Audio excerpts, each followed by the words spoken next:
Maaf terputus ya. Tadi sampai mana ya? Kira-kira. Ya, sampai ini safar tadi pilihan ringkasan sholat Ustaz. Nah, jadi pilihan musafir itu ya bisa sholatnya bisa sempurna. Kalau mau sempurna bisa dikosor. Maksudnya dikosor itu diringkas sholatnya.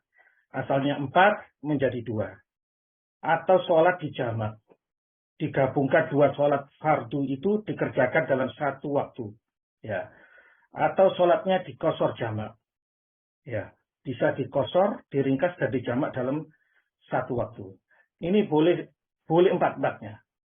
Boleh sholat sempurna, boleh dikosor saja, boleh dijamak saja, boleh dikosor dan jamak. Ya. Apakah nanti berkurang pahalanya? Tidak berkurang sama sekali.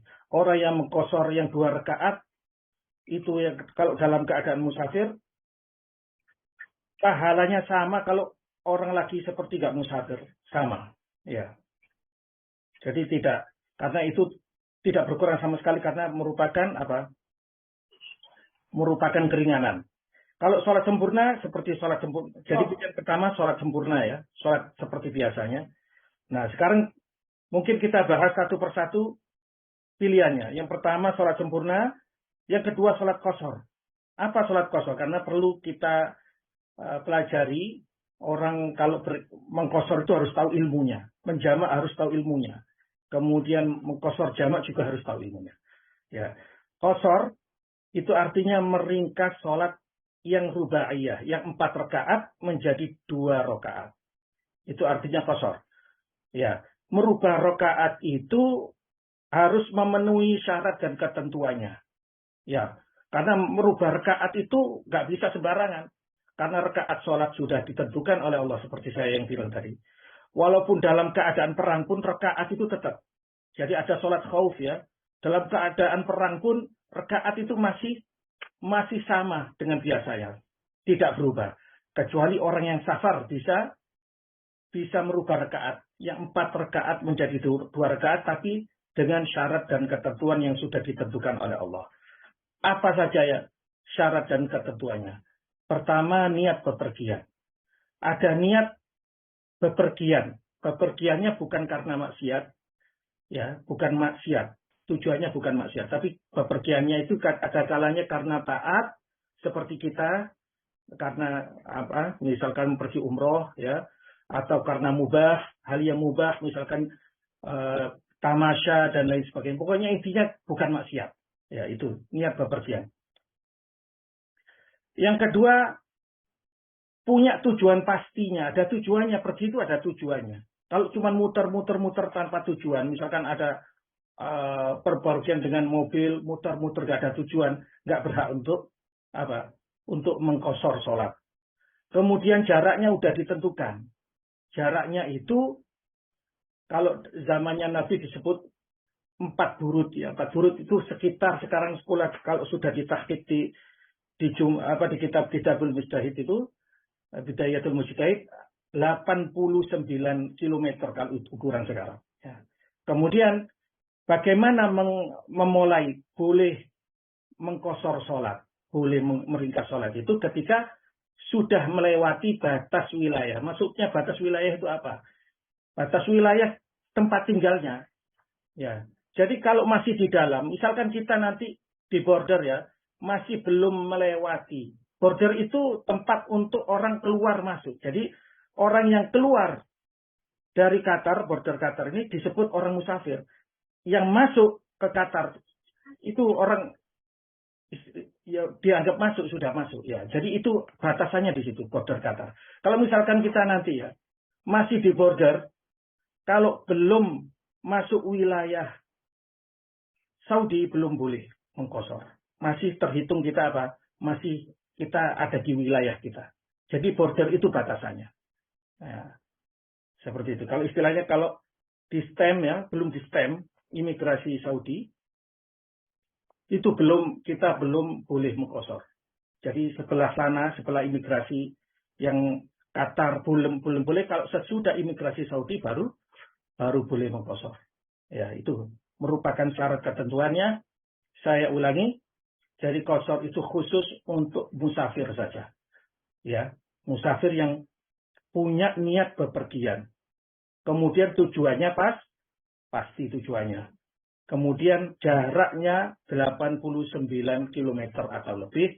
Kemudian dihitung dari perbatasan. Cara menghitungnya itu ketika sudah melewati perbatasan. Dari sini Pak, kira-kira qashar. Ada pertanyaan langsung ya, biar gak lupa.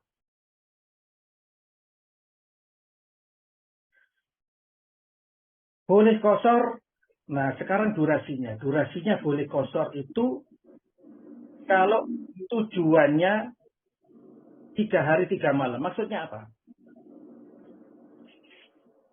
Misalkan kita ke Madinah.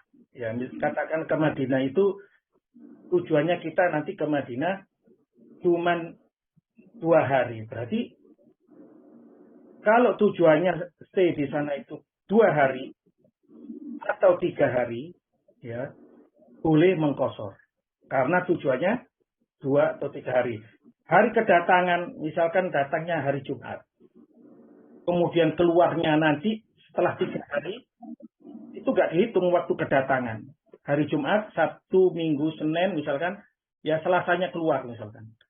Selasa keluar dari Madinah, misalkan saja. Hari kedatangan nggak dihitung, waktu apapun pagi, sore, terserah, nggak dihitung, kemudian hari keluarnya juga nggak dihitung. Yang dihitung itu stay-nya. Kalau punya tujuan stay di dalam satu tempat, ya safarnya bepergian punya tujuan 3 hari 3 malam boleh qashar. Kalau lebih dari 3 hari 3 malam nggak boleh, 4 hari ke atas ya itu tidak boleh mengqashar sholat. Ya misalkan bahkan saya misalkan ke Indonesia ya, saya tujuannya ke Indonesia 1 bulan. Nah, saya boleh mengqashar kalau sudah tujuannya ke liburan di Indonesia 1 bulan, saya perginya boleh mengqashar. Pas turun di airport, ya sudah sampai di tempat di Indonesia, karena saya niatnya stay selama 1 bulan, langsung turun dari airport langsung sholatnya harus sempurna. Jadi kapan qasharnya? Qasharnya boleh ketika perjalanan saja. Seperti itu maksudnya. Ya. Jadi maksudnya qashar itu sholat subuh tetap 2 rakaat. Zuhur yang 4 rakaat menjadi 2 rakaat.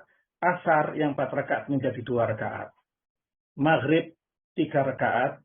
Tetap Isya 4 rakaat menjadi 2 rakaat. Itu maksudnya mengqashar. Qashar saja. Ya.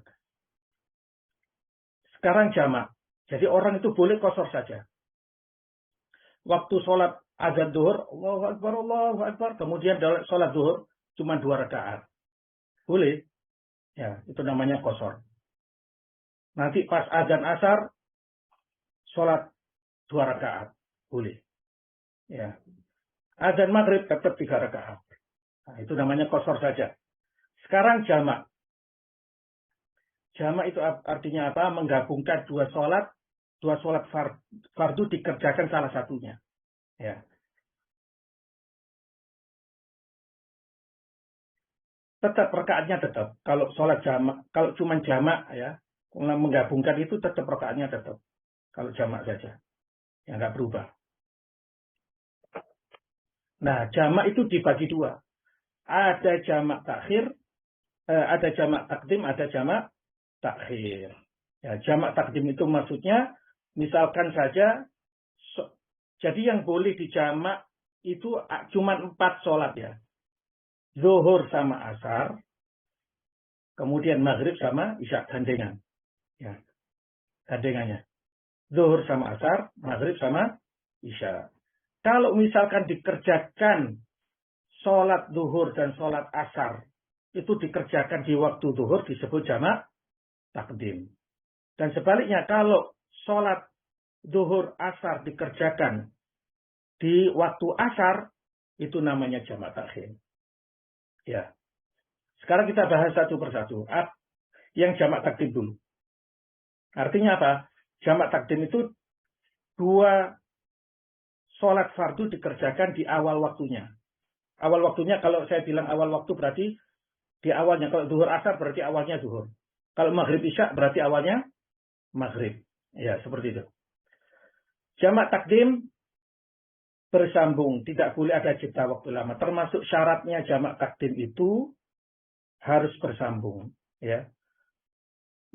Ketika sholat 2 rakaat, maksudnya bersambung itu 2 rakaat sholat zuhur.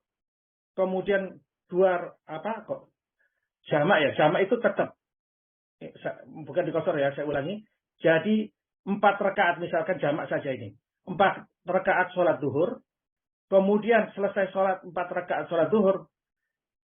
Nyambung lagi langsung berdiri lagi untuk melakukan sholat asar 4 rakaat. Nah itu namanya jamak takdim. Ya. Kedua, syaratnya berniat menggabung sholat di sholat yang awal. Jadi misalkan ini sholat zuhur sama asar ya. Jadi yang berniat menggabung itu di waktu sholat yang awal. Jadi pas sholat zuhur itu niat saya menggabung sholat zuhur dan asar.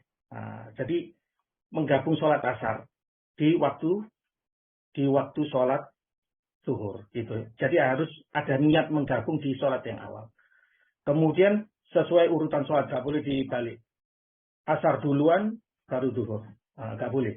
Harus zuhur asar sesuai urutan.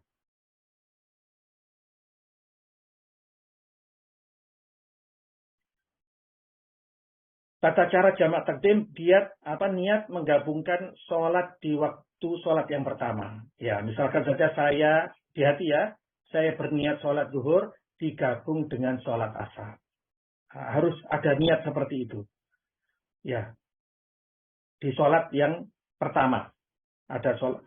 Jadi kalau pas takbir itu Allah itu saya niat sholat zuhur ya digabung dengan sholat asar. Nah, 4 rakaat fardu karena Allah. Nah, itu Allah Akbar. Tempatnya niat itu kan antara alifnya Allah dengan akhirnya Ra Akbar. Nah, itu niat di situ. Kalau jamak takhir, nah kalau misalkan sekarang jamak takhir, sholat zuhur asar misalkan ya, sholat zuhur sama asar, tapi dikerjakan di sholat asarnya. Itu disebut jamak takhir. Syaratnya apa? Kalau pengen jamak takhir, harus berniat mengakhirkan sholat di awal waktu. Maksudnya apa? Misalkan sholat zuhur ya, waktu sholat zuhur nggak sholat. Karena apa? Karena cuman berniat. Ya, karena pengennya mengakhirkan, takhir kan, jamak takhir. Jadi harus berniat mengakhirkan sholat zuhurnya. Saya berniat nanti sholat zuhur saya kerjakan di waktu asar. Seperti itu. Jadi nggak sholat. Di waktu zuhur nggak sholat. Diganti dengan niat tadi. Cuma niat saja. Ya. Masih dalam keadaan musafir. Nah, harus. Kalau jamak takhir, jadi harus berniat. Di awal waktu. Misalkan waktu zuhur ya. Selama zuhur, waktu zuhur itu masih ada, harus ada niat. Saya nanti mengerjakan sholat zuhur di waktu sholat asar. Harus begitu. Ya. Tata cara jamak takhir berniat menggabung sholat di awal waktunya. Ya, saya niat nanti sholat zuhur digabung dengan sholat asar. Misalkan seperti itu. Kemudian pilihan yang terakhir adalah jamak dan qashar. Jamak digabung, qashar diringkas dalam sekaligus ya, sekaligus. Jadi menggabung dan meringkas. Ini boleh juga. Ya. Zuhur 4 rakaat menjadi 2 rakaat seperti tadi, ya, diringkas, ya, seperti tadi. Ya. Nah, jadi boleh digabung, waktunya 2, kemudian diringkas juga, itu boleh. Ada pertanyaan kira-kira? Silahkan bertanya. Jadi nanti kalau perjalanan bus ya, kita berhenti di stasiun, mungkin ada berapa kali kita berhenti. Ya, kira-kira minta istirahatnya bagaimana? Nanti kira-kira. Berapa kali? Kira-kira ada yang usul silakan.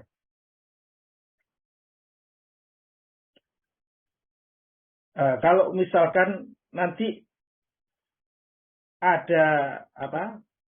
Kita niat misalkan jamak qashar takhir ya, jamak qashar takdim itu nanti pemberitahuannya melalui WhatsApp ya. Jadi saya minta tolong WhatsApp-nya terus diaktifkan. Insya Allah kan ada wifi ya ada wifi di busnya. Insya Allah yang penting kalau misalkan ini juga kalau misalkan butuh internet itu bisa pakai Ooredoo Paspor juga bisa. Nah, kalau butuh. Jadi Afwan Ustaz, ya. di busnya ada toilet nggak? Ada. Dan Oke. ketika sampai di sini di depan masjid saya ini pas malam, insya Allah saya videokan biar Bapak semua tahu ini bisnya itu tempat-tempatnya. Insya Allah saya videokan biar pas datang insya Allah sudah tahu tempat-tempatnya. Bisa ya titik mobil ya, situ ya parkir. Bisa, cuman saya melihat di sini kok selalu kosong. Maksudnya orang-orang itu khawatir apa ya kok kosong. Maksudnya di sini kan daerahnya keliling terus yang namanya Lokhoya itu. Lokhoya sama ini. Nah, jadi kalau misalkan sebelah sana mungkin insya Allah ada tempat, tapi nggak banyak Pak. Boleh insya Allah. Nah. Kita lanjut ya, sekarang mengenai umroh. Nah tadi tentang sholat, mengenai umroh. Nah, mau naik dulu masalah niat tadi, sebentar. Ya. Tadi kalau tadi pas kita berangkat misalkan habis asar ya. Nanti kita misalkan punya niatin nanti di jalan akan sholat jamak qashar jamak takdim atau takhir gitu. Harus diniatkan di hati dulu gitu. Enggak pas sebelum sholat gitu. Kalau masih di Doha belum boleh. Jadi belum boleh. Kita kan misalkan berangkatnya habis Jumatan ya, di Jumatan nanti ya. Kemudian nyampe di border asar, mungkin masih ada waktu asar. Kita sholatnya masih sempurna sholat asar. Nah, kemungkinan kalau sudah selesai proses imigrasi selesai, kemudian keluar sudah di stamp di bandara di imigrasi Saudi sudah selesai, dari situ kita boleh qashar jamak dari situ, startingnya dari situ. Nah, misalkan nanti sholat maghrib sama isya-nya selama perjalanan itu dikerjakan entah jamak qashar takdim atau takhir, nah nanti dilihat kondisinya. Nanti semua pemberitahuannya kan lewat WhatsApp insya Allah. Jadi kita sama-sama bareng berhenti di satu tempat sholat. Nah, kalau misalkan jamak qashar takdim misalkan dilakukan sholat di waktu maghrib, nanti isya-nya berarti nggak usah sholat. Nah, gitu. Jadi perjalanan sampai subuh udah nggak sholat lagi, nggak punya tanggungan sholat lagi. Nah, seperti itu. Misalkan saja. Afwan Ustaz, berarti kita sampai Madinah kira-kira pagi ya? Itu insya Allah kalau semoga lancar, kita nggak bisa pastikan Pak. Cuman kita bisa berharap kepada Allah. Cuman semoga lancar kita aja. Insya Allah kalau lancar bisa pagi, bisa siang insya Allah. Lalu check-in hotelnya kan biasanya jam 4 sore bisanya. Apakah kita bisa check-in duluan atau gimana Ustaz? Jadi selama ini kalau jam 12 misalkan ya, udah ready, maksudnya kamarnya itu udah ready, dikasih kuncinya Pak. Jadi walaupun jam 12, selama ini yang jam lewat pesawat itu. Oke, Ustaz. Resminya jam 3, kalau di sana. Resminya jam 3 check-in. Ya, maksudnya mengantisipasi hal itu. Jadi jangan sampai kita sampai misalnya subuh kita baru bisa check-in hotel sore, kan tidak nyaman. Iya. Nah, jadi insya Allah kita perkirakan dan supirnya insya Allah lebih berpengalaman, lebih tahu gitu. Nanti insya Allah. Jadi kita juga nggak usah buru-buru, insya Allah pokoknya jam 2 kalau bisa kita sudah kumpul di sini siap berangkat. Sebab kita nggak tahu proses di bordernya itu berapa lama. Karena butuh semua turun, ya. Semua turun, kemudian barang-barang itu juga diturunkan. Makanya barang-barang itu, koper-koper itu harus dikasih tag nama, nomor telepon, ditulis hamlah nusuk, ya, hamlah nusuk, kasih nama, kasih nomor hati. Sebab apa? Nanti diturunkan, semua harus turun. Kemudian barang nanti diturunkan, diperiksa ada anjingnya. Kemudian kita itu kemudian disidik jari. Jadi butuh proses di border itu seperti itu. Jadi agak lama. Semoga kalau cepat ya, alhamdulillah. Gitu. Jika sudah punya turis visa dan sudah pernah ke Saudi, apakah perlu sidik jari juga, Ustaz? Ya perlu. Sebab kan imigrasi keluar masuk itu setiap keluar masuk butuh seperti itu, proses seperti itu. Nah, pengalaman anak kemarin yang pertama memang perlu, lalu yang kedua tidak perlu, kita hanya cukup kasih paspor aja. Nah ini berarti sekarang yang ketiga. Ya semoga seperti itu. Nah, alhamdulillah kalau memang nggak usah sidik jari. Nah. Pak Ustadz, ya. Ya, misalnya kan kalau misalnya insya Allah kita berangkat habis Jumatan sekitar jam 2. Nanti kita sampai di border, terus nanti khawatirnya lama, boleh nggak kita habis Jumatan langsung kita jamak dengan asar? Nggak boleh, hukumnya nggak boleh. Sebab kita masih disebut mukim. Nah, istilahnya kita belum disebut musafir. Nah, jadi kehitung musafir itu kalau sudah melewati perbatasan tadi, Pak. Melewati perbatasan wilayah. Itu menurut mazhab yang 4. Semuanya sepakat seperti itu. Jadi kalau masih di rumah, walaupun saya berniat musafir, kalau belum berangkat, masih di Doha, ya kehitung masih mukim. Nah, misalkan di rumah sholat jamak qashar ya nggak boleh. Nah, karena belum disebut musafir. Tanya lagi Pak Ustadz. Maksudnya tadi keluar wilayah itu hitungannya tadi kan karena posisi Pak Ustadznya di Doha. Misalkan kita nih dari Tuhan terus ke Doha. Kan itu jaraknya kalau daerah Konis sekitar 90 km. Apakah itu juga sudah boleh dilakukan jamak Pak Ustadz? Selama tujuannya, jadi begini, kalau jamak qashar itu jaraknya. Pertama punya tujuan pasti. Tujuan pastinya yang nggak bermaksiat kepada Allah. Yang kedua, jaraknya 89 km atau lebih. Nah, seperti itu. Jadi kalau memenuhi seperti itu jaraknya, ngitungnya 89 itu bukan dari rumah. Tapi dari tempat tinggal wilayahnya, tempat dia wilayahnya itu, keluarnya, Pak. Nah, misalkan wilayah kita ini Doha. Perbatasannya itu ya harus perbatasannya jelas itu kan seperti di border itu jelas. Nah, dihitungnya dari situ 89-nya ke Madinahnya dihitung dari situ. Dari border itu ke Madinahnya itu yang dihitungnya. 89 kilonya dari situ.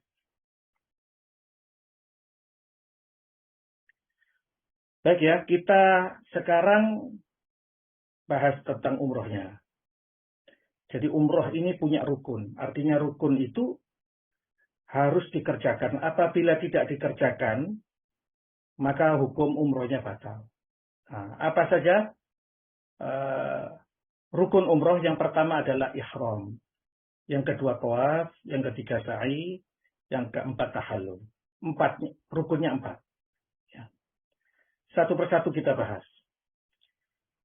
Pertama al-ihram. Al-ihram itu artinya berniat melaksanakan ibadah umroh. Ya. Tapi sebelum berniat ya melaksanakan ibadah umroh itu ada persiapannya. Nah, jadi kalau persiapan ini belum masuk, belum terhitung masuk ibadah, masih persiapan. Laki-laki memakai pakaian ihram 2 lembar, ya.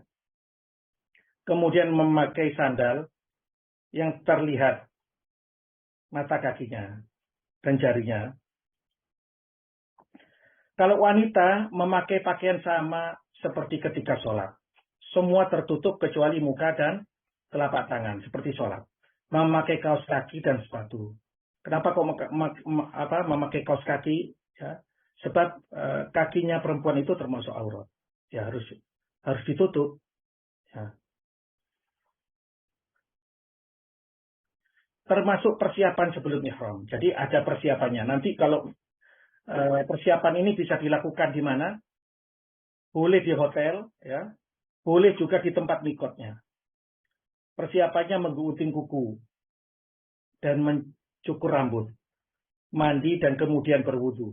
Jadi bersih-bersih diri ya, mandi, berwudu, kemudian memakai wewangian kalau masih persiapan boleh. Jadi kalau misalkan kita nanti di hotel mandi pakai sabun karena persiapan, gak apa-apa. Atau di mikot persiapannya, mandi di situ boleh, memakai wangian, pakai Rexona dan lain sebagainya boleh. Ya. Kemudian sholat 2 rakaat. Sholat 2 rakaat. Sholatul ihram. Ya. Jadi sholat 2 rakaat itu kalau misalkan di waktu duha, sholat duha udah terhitung. Intinya sebelum berniat itu sholat dulu 2 rakaat. Itu sunnahnya. Kemudian ketika sudah persiapan semua selesai, ya, baru berniat. Ya, berniat. Bagaimana niatnya? Labbaik Allahumma umrah. Labbaik Allahumma umrah, di hati saya berniat umrah karena Allah. Nah, dari niat ini kalau sudah berniat ya. Jadi niat itu di dalam hati, kemudian dia anjurkan dilafadzkan itu untuk apa? Untuk menuntut yang di dalam hati, untuk memantapkan. Ya. Setelah berniat ini artinya sudah masuk dalam ibadah. Jadi hitungan kita mulai masuk ibadah umroh ini dimulai dari apa? Ketika kita berniat di mikot, di Dzul Khulaifah nanti, di Abyad Ali, ya. Berniat umroh di situ, itu sudah masuk ibadah umroh dari situ, startingnya. Ya. Kapan ini berniatnya dilakukan? Ketika selesai sholat. Atau ketika sudah selesai sholat, kemudian menuju bis, balik ke bis, pas di bis itu baru niat. Nah, itu lebih sunnahnya seperti itu. Karena Rasulullah SAW itu berniat ketika sudah selesai sholat, kemudian baru ketika sudah menaiki kendaraan baru berniat. Jadi kita niatnya nanti di miqat Ahlil Madinah yang biasa disebut dengan Dzul Khulaifah atau Abyad Ali atau Bir Ali. Orang Indonesianya biasanya nyebut Bir Ali.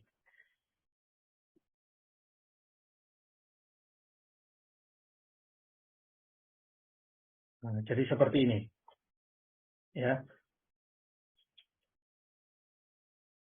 Nah, kalau perempuan nggak boleh. Kalau perempuan itu nggak boleh menutup wajah. Ya, menutup wajah ini nggak boleh. Laki-laki nggak boleh menutup kepala. Kalau sudah berniat ihram itu ada larangannya. Ya, jadi ada larangannya.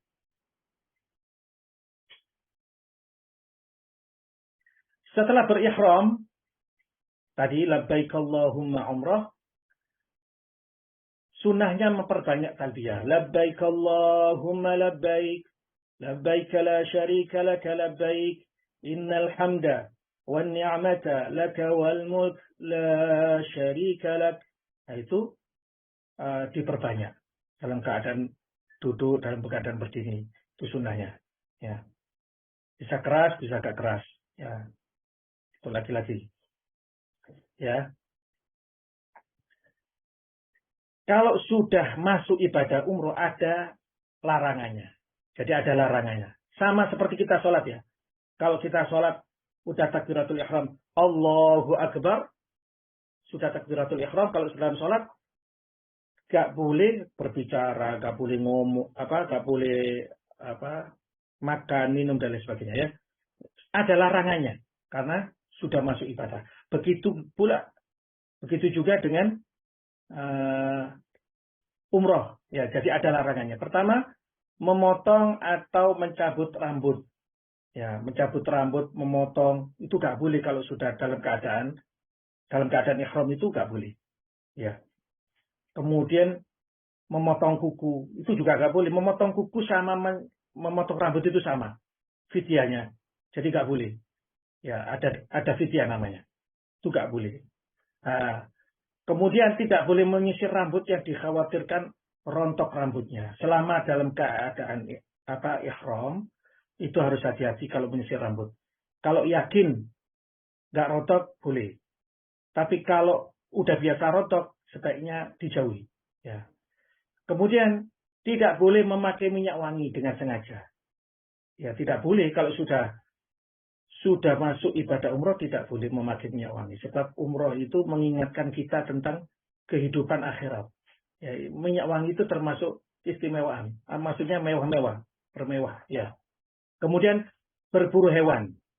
Selama di tanah haram itu tidak boleh berburu hewan, ya. Berburu hewan, menakut-nakuti hewan pun tidak boleh. Jadi wa man dakhalahu kana amina. Semua merasa aman. Mencabut rumput juga tidak boleh. Hewan, tumbuhan semua aman. Ya, tanah haram. Tanah haram itu maksudnya tanah suci yang setelah miqat itu disebut tanah haram. Ya. Kemudian akad nikah gak boleh. Berhubungan suami istri dan apa saja yang berkaitan dengannya, ada mukadimahnya, itu juga gak boleh. Itu semua larangan. Ya, jadi jangan sampai kita melakukan larangan-larangan itu. Kalau ada larangannya, kalau sampai melakukan larangannya, ada fidyahnya, silakan saya tulis di PDF itu fidyahnya. Ya. Kemudian rukun yang kedua at-tawaf, mengelilingi Ka'bah. Jadi setelah kita sampai di Mekah nanti check in, kemudian boleh istirahat secukupnya, boleh istirahat, tak langsung ya. Check in, silakan istirahat. Ya, boleh.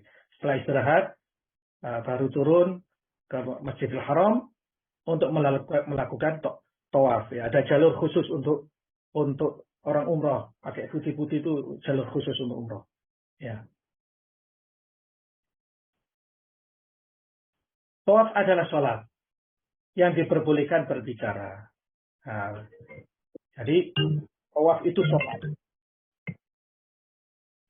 Karena tawaf itu sholat, maka syarat tawaf itu harus dipenuhi. Pertama, suci dari hadas. Jadi jangan sampai nggak berwudu. Ya. Jadi sebelum melakukan tawaf, pastikan sudah punya wudu. Ya, punya wudu, jangan sampai punya hadas kecil atau besar. Menutup aurat. Nah, selama tawaf itu jangan sampai membuka aurat. Jangan sampai kalau terbuka auratnya, ya terutama wanita, karena wanita itu semua aurat kecuali muka ya, kecuali muka dan telapak tangan. Kalau misalkan ada rambut keluar, segera dimasukkan, nggak masalah. Tapi kalau dibiarkan keluar, nggak sah ya tawafnya. Sebab sama dengan sholat. Kalau sholat nggak boleh keluar rambutnya. Jangan sampai hati-hati perempuan kalau sampai keluar rambut. Ya. Nah itu. Jadi menutup aurat. Kemudian tidak membawa najis. Jangan sampai baju yang dikenakan untuk tawaf najis. Jangan sampai terkena najis. Ya. Kemudian badan kita jangan sampai terkena najis atau menginjak najis. Jangan sampai. Ya. Selama tawaf. Kemudian al-mualah. Bersambung. Ya, jadi tawaf itu harus bersambung. Urutan pertama sampai ke-7 harus bersambung. Kecuali ada darurat ya. Contohnya harus sholat, qomat udah qomat, berhenti nggak masalah. Ya. Jadi saya ulangi, ketika sampai di masjid di Mekah, check in, istirahat, silakan, cukupnya. Baru ketika saat istirahat jangan lupa. Kemudian kita langsung kalau sudah istirahat cukup langsung masuk Masjidil Haram. Bismillah wassalatu wassalamu ala Rasulillah. Allahumma ftah li abwaaba rahmatik, sama doanya ketika kita masuk masjid seperti biasanya. Nah, ketika sudah masuk Masjidil Haram langsung menuju Hajar Aswad. Ya, ketika mata kita pertama kali melihat Ka'bah, kita disunahkan berhenti sejenak untuk berdoa. Allahumma zid hadzal bait tashrifan wa ta'ziman wa takriman wa mahabatan. Ya, ada doanya itu boleh dibaca kalau misalkan nggak hafal. Kemudian langsung menuju Hajar Aswad. Sebab dari Hajar Aswad itu dihitung tawaf. Dari Hajar Aswad ke Hajar Aswad itu dihitung 1 putaran. Ya. Tapi sebelum memulai tawaf, itu untuk laki-laki, ya, disunahkan posisinya seperti ini. Jadi disunahkan al-ibtidah. Posisinya yang pundak kanan ini kebuka seperti ini. Yang pundak kirinya tertutup. Ya. Pas ketika sampai di Hajar Aswad, ya, untuk pertama kali badan menghadap penuh. Ya, kalau bisa mencium, ya, kalau bisa. Tapi kalau nggak usah memaksakan. Jadi kalau bisa mendekat, ya. Kalau mendekat, mencium dan lain sebagainya. Tapi kalau nggak memungkinkan, bersalaman dari jauh dengan isyarat. Ya. Jadi pertama itu harus meluruskan badan. Lurus dengan Hajar Aswad. Pertama sebelum memulai putaran. Ya. Setelah itu belok, ya, badannya belok. Jadikan kalau sudah Bismillah wallahu akbar, ya, jadi kalau nggak bisa mencium Hajar Aswad kita bersalaman. Bismillah wallahu akbar. Allahumma imanan bik wa tasdiqan bi kitabik wa ittiba'an li sunnati nabiyyika Muhammad sallallahu alaihi wasallam.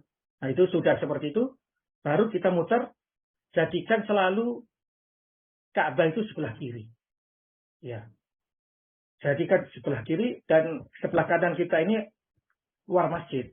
Ya. Jadi seperti itu. Selama tawaf harus seperti itu. Ya. Harus seperti itu. Jadi tadi sudah lurus, kemudian berputar, jadikan sebelah Ka'bah itu sebelah kiri, ya, selalu sebelah kiri. Ya. Kemudian diteruskan Bismillah wallahu akbar. Allahumma imanan bik wa tasdiqan bi kitabik wa wafa'an bi ahdik wa ittiba'an li sunnati nabiyyika Muhammadin sallallahu alaihi wasallam. Untuk putaran pertama, kedua dan ketiga untuk laki-laki sunahnya rombel, lari-lari kecil. Ya. Di putaran yang pertama sampai putaran yang ketiga saja. Nah, setelah keliling itu, ya. Nah, di antara rukun Yamani dan Hajar Aswad itu selalu perbanyak doa Rabbana atina fid dunya hasanah wa fil akhirati hasanah wa qina adzabannar. Nah, jadi isinya tawaf itu apa? Isinya tawaf itu bisa baca Quran, ya. Bisa zikir, bisa doa, ya. Seperti itu. Nah, jadi isinya itu seperti itu. Kemudian selama tawaf jangan sampai badannya selama tawaf kalau bisa jangan sampai mendekat Ka'bah, terlalu dekat, ya. Karena kita ini harus di luarnya Ka'bah. Tawaf itu harus di luarnya Ka'bah begini. Ya. Ya. Nggak boleh kalau orang misalkan di sini orang ini namanya syadruan. Ya, ini syadruan ini. Syadruan ini kalau dalam keadaan tawaf orang memasukkan tangannya menyentuh Ka'bah misalkan, batal.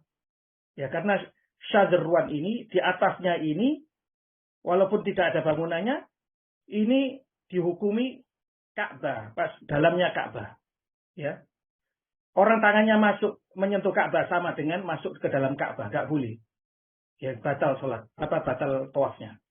Jadi tawaf itu harus di luar Ka'bah, bukan di dalam Ka'bah. Kalau misalkan masuk ke Hajar Ismail seperti ini juga batal. Karena Hajar Ismail ini termasuk dalamnya Ka'bah. Itu termasuk. Jadi hati-hati jangan sampai kalau selama tawaf mendekati Ka'bah terlalu dekat ya. Di sini ada Syazarwan ini. Kenapa kok ada Syazarwan ini? Ceritanya kaum Quraisy dulu membangunnya karena kekurangan dana.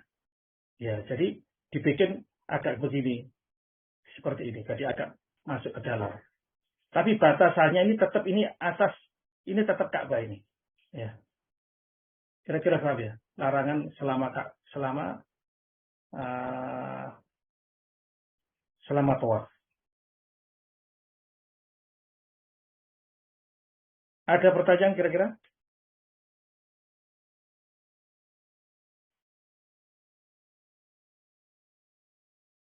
Ya, jadi Syazarwan itu maksudnya fondasi yang berada dalam bangunan Ka'bah. Kalau orangnya menyentuh Ka'bah, Assalamualaikum. Assalamualaikum. Waalaikumsalam warahmatullahi. Ustadz, itu kan selama tawaf itu kan dalam keadaan berwudu ya. Iya. Nah, kalau menurut mazhab Syafi'i itu bersentuhan dengan suami istri itu kan batal. Gimana untuk mencegah hal tersebut, Ustaz? Terima kasih. Assalamualaikum warahmatullahi wabarakatuh. Jadi kalau dalam mazhab Syafi'i itu, kalau laki-laki itu sunahnya dekat dengan Ka'bah. Kalau perempuan agak jauh dari Ka'bah, ya di pinggir-pinggir gitu. Ya seperti itu. Jadi kemudian kalau perempuan itu lebih afdalnya itu malam. Seperti itu. Jadi pas maksudnya malam itu pokoknya dalam keadaan tidak ramai. Seperti itu. Ya jadi kalau misalkan kalau perempuan kan pakai ini. Harus pakai kaos kaki. Ya, pakai kaos kaki itu harus, nggak boleh perempuan itu nggak pakai kaos kaki selama tawaf. Kaos kakinya lubang, nggak sah tawafnya. Atau misalkan keluar rambutnya ketika tawaf, itu juga nggak sah, batal tawafnya. Sebab tawaf itu adalah sholat. Ya, tawaf itu sama dengan hukumnya dalam sholat. Kecuali karena cuman tawaf ini boleh berbicara gitu aja. Boleh berbicara yang ma'ruf. Ya. Nah, seperti itu. Kalau sampai bersentuhan, ya batal wudunya. Kalau memungkinkan berwudu, ya kalau batal wudunya, keluar dari tawaf. Ambil wudu, ya kalau memungkinkan ya, ambil wudu balik lagi. Balik lagi boleh meneruskan. Jadi meneruskannya kemana? Balik ke Hajar Aswad. Nah, misalkan dia di tengah-tengah putaran ketiga, nggak sampai Hajar Aswad sudah batal. Ya, keluar. Ambil wudu. Kemudian habis itu melanjutkan yang nggak sempurna tadi dilanjutkan. Misalkan yang nggak sempurna tadi 3 ya, putaran ketiga. Jadi langsung dilanjutkan boleh. Nah, seperti itu. Assalamualaikum Pak Ustadz. Mau nanya Pak Ustadz, itu kalau pas tawaf itu kan kayak rame gitu. Itu kita gimana ya? Nggak dekat sama suami atau gimana ya? Apa kita masing-masing atau gimana nanti proses di sana? Terpisah apa gimana nanti pas tawafnya? Tawafnya bisa sama-sama, cuman jangan sampai batal wudu, jangan sampai bersentuhan gitu aja. Ya. Jadi kalau ada keadaan khusus, jadi dalam keadaan yang nggak memungkinkan ambil wudu itu ketika haji misalkan. Ketika haji itu kalau keluar itu nggak memungkinkan. Saking banyaknya lautan manusia itu. Bagaimana kalau tetap bolak-balik wudu kan nggak memungkinkan. Beda dengan umroh. Kalau umroh ini masih luang. Beda dengan waktu haji. Kalau haji itu luar biasa. Ya. Nah kalau seperti itu diperbolehkan mengambil istilahnya ada mazhab Hanafi yang kalau bersentuhan laki perempuan itu nggak membatalkan wudu. Nah itu boleh. Karena dalam keadaan darurat. Kalau umroh insya Allah masih bisa. Ya. Karena nggak sepadat yang haji. yang istilahnya sampai darurat seperti itu. Ya.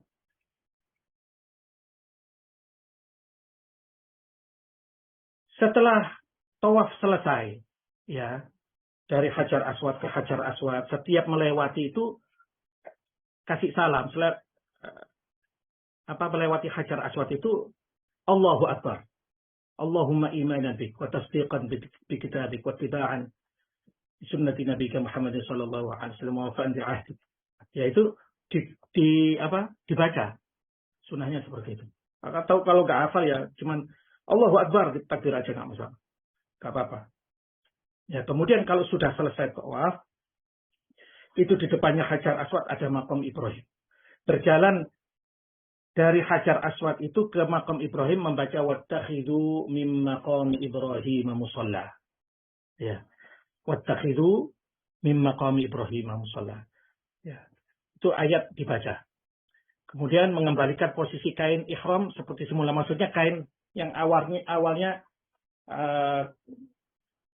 pundak kanan tadi terbuka ditutup kembali. Jadi semuanya posisinya tertutup lagi.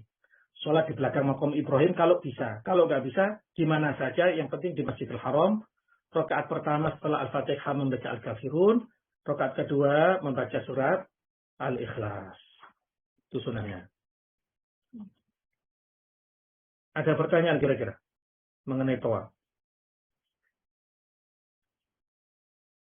Jadi setelah tawaf, sholat 2 rakaat. Ya, sholat.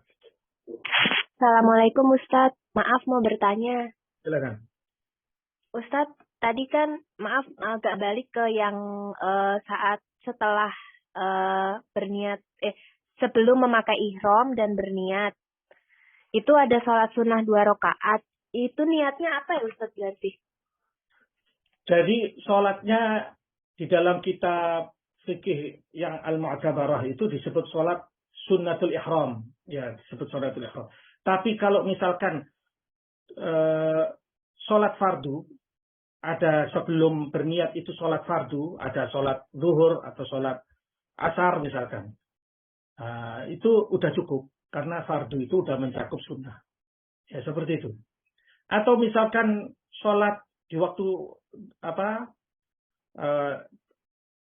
ihramnya di waktu duha, sholatnya niatnya sholat duha, sholat ihram boleh, ya seperti itu.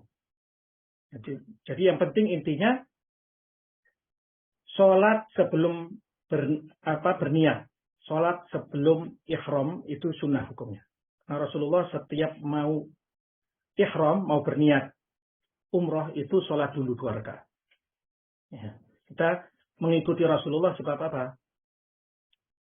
Sebab khudhu anni manasikakum. Tirulah manasik. Manasik itu artinya ibadahku. Ya, ibadahnya Rasulullah ini kita mengikuti Rasulullah. Ya, jadi setelah tawaf selesai, kemudian sholat 2 rakaat, nah boleh istirahat silakan, minum air zam-zam banyak-banyak sambil berdoa ya. Ada ma'u zam-zam 5 syuribalah. Jadi hajat itu sambil minum zam-zam di tempat yang mustajab, ya tempat mustajab itu tawaf, itu tempat tawaf, ada multazam, ya pintu Ka'bah, atau kalau habis tawaf itu, habis sholat 2 rakaat, langsung menuju Hijr Ismail, sholat di dalam Hijr Ismail itu sama dengan sholat di dalam Ka'bah. Ke sana di bawahnya pancuran air itu mizab namanya. Itu juga mustajab. Tempat-tempat mustajab dalam keadaan ihram itu jangan disia-siakan ya. Jadi itu merupakan kemuliaan yang diberikan oleh Allah kepada kita. Belum tentu tahun depan diberi kesempatan yang sama. Karena kita nggak tahu umur kita sampai kapan. Ya, jadi itu kesempatan jangan dilewatkan. Insya Allah semoga bisa kita menjaga kesempatan itu menggunakan dengan sebaik-baiknya. Setelah selesai, ya, tadi istirahat, ya, kemudian ada tulisan al-mas'a atau bahasa Indonesia biasanya al-masa. Untuk al-mas'a itu tempat sa'i, kita lewat situ untuk melakukan sa'i. Rukun yang ketiga. Sa'i itu berjalan antara Safa dan Marwah. sebanyak 7 kali, ya, sebanyak 7 kali menuju Bukit Sofa setelah selesai tawaf. Jadi menuju Bukit Sofa setelah selesai tawaf tidak disyaratkan suci dari hadas. Kalau misalkan suci dari hadas kecil, suci dari hadas besar, itu lebih afdol. Tapi satu-satunya rukun umroh yang wajib punya wudu, ya, bebas dari hadas kecil, dari hadas besar, itu cuma tawaf. Ihram nggak disyaratkan harus suci dari hadas. Sa'i, ya, nggak disyaratkan. Jadi cuma satu-satunya cuma tawaf tadi. Ketika sudah dekat Bukit Sofa, membaca Inna Safa wal Marwata min sya'airillah. Abda'u bima bada'allahu bih.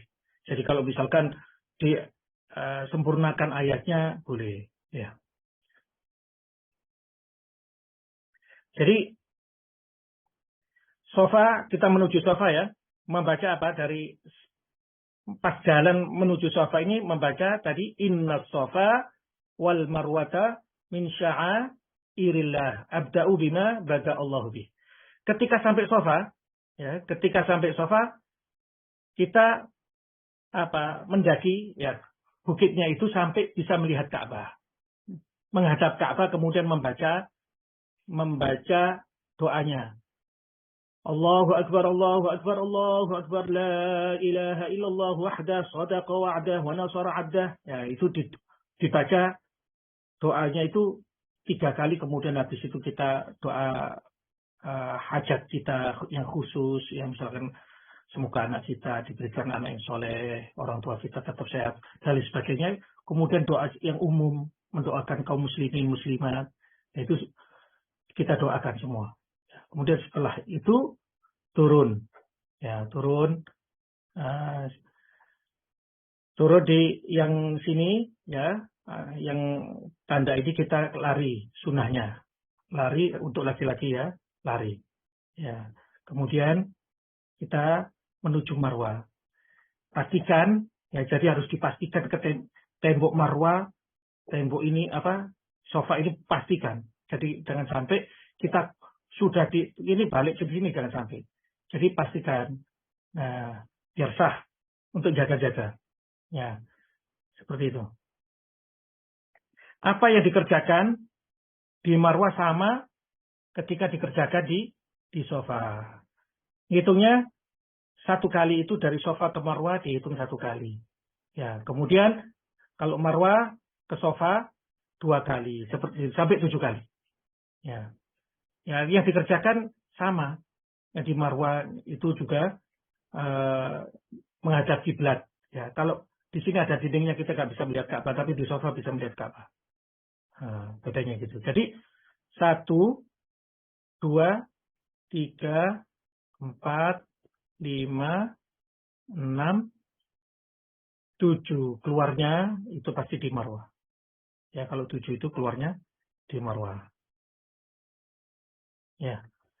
Kemudian di sini ada pintu, di sini dekatnya Sofa ini ada pintu.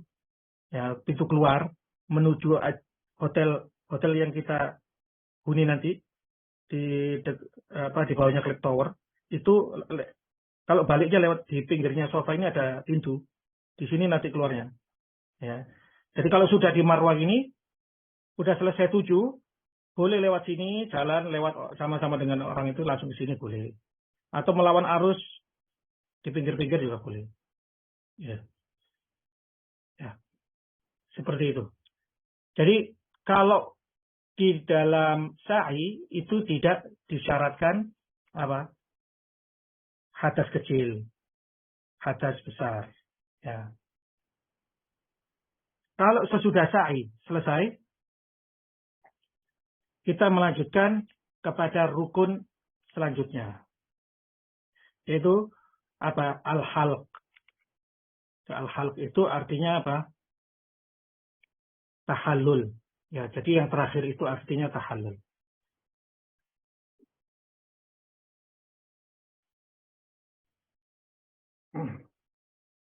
Saya ulangi tentang sa'i ya. Jadi sunnah naik ke Bukit Sofa sampai bisa melihat Ka'bah, menghadap Ka'bah sembari membaca doa yang ada doanya ya. Kalau nggak hafal juga bisa dibaca. Setelah sa'i selesai, memotong rambut, ya bertahallul. Jadi laki-laki sunnahnya itu kotak, ya. Jadi nggak mesti harus di marwah. Nanti keluar nanti dari marwah itu ada banyak orang yang apa namanya menawarkan, ya kotak-kotak gitu 10 real banyak gitu. Ya. Untuk perempuan cuman dipotong seruas jari gini, diambil dari berbagai ini, ya dipotong. Ya, cuman untuk memendekkan istilahnya. Itu untuk perempuan. Ya, mungkin sampai di sini. Assalamualaikum Ada Ustaz. pertanyaan silakan. Ya. Assalamualaikum Ustaz. Barakallahu fiik. Assalamualaikum warahmatullahi wabarakatuh. Barakallahu fiik Ustaz. Ana mau tanya tentang tadi sa'i. Ketika kita berhadas itu, maksud Ustaz tadi boleh lanjut? Apa kita harus memperbaiki wudhu kita lagi? Memperbaharui wudhu kita lagi atau bagaimana ya Ustaz?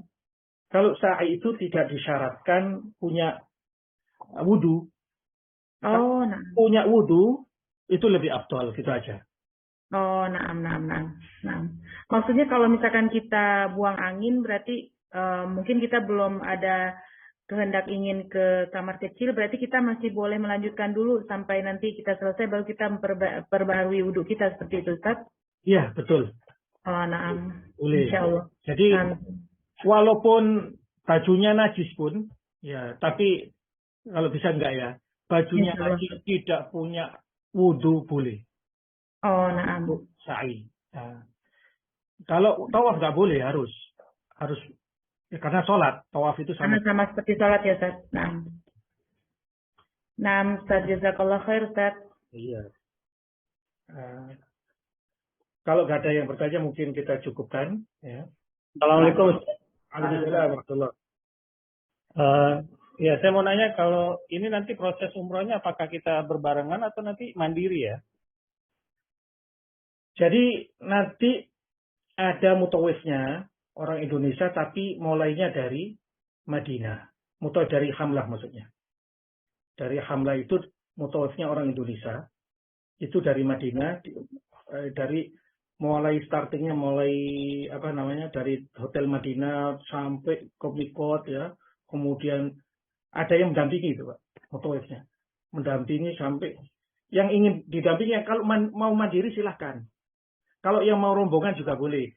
Yang rombongan nanti ditemani sama mutawif itu. Ada 2 mutawif yang dari Hamlah. Mutawifnya orang Indonesia. Orang Indonesia, anak-anak Al-Azhar. Masih kuliah di Mesir. Ustaz ikut nggak? Gimana? Ustaz ikut nggak rombongan? Saya ikut. Cuman saya sebagai representatif Hamlah aja. Jadi saya representatifnya. Saya harus hadir. Kemudian Ustadz ini untuk orang tua punya keterbatasan untuk berjalan, jadi kemungkinan mau pakai skuter itu di lantai 3 ya Ustadz ya? Iya, di lantai 3. Saya belum pernah ke sana. Tapi insya Allah yang orang-orang bilang di lantai 3 yang banyak tersebar itu. Saya tapi belum pernah coba itu. Ya. Itu ada tempat untuk melihat Ka'bah juga ya? Iya. Saya pernah 1 kali atau 2 kali ke atas, ya sama. Tapi sepi. Waktu itu saya ke sana sepi. Oke. Terima kasih Ustaz. Ya. Kita cukupkan, kita tutup dengan majelis insyaallah. Subhanakallahumma wa bihamdika asyhadu an la ilaha illa anta astaghfiruka wa atubu ilaik. Wassalamualaikum warahmatullahi wabarakatuh. Waalaikumsalam warahmatullahi wabarakatuh. Assalamualaikum warahmatullahi wabarakatuh. Terima kasih.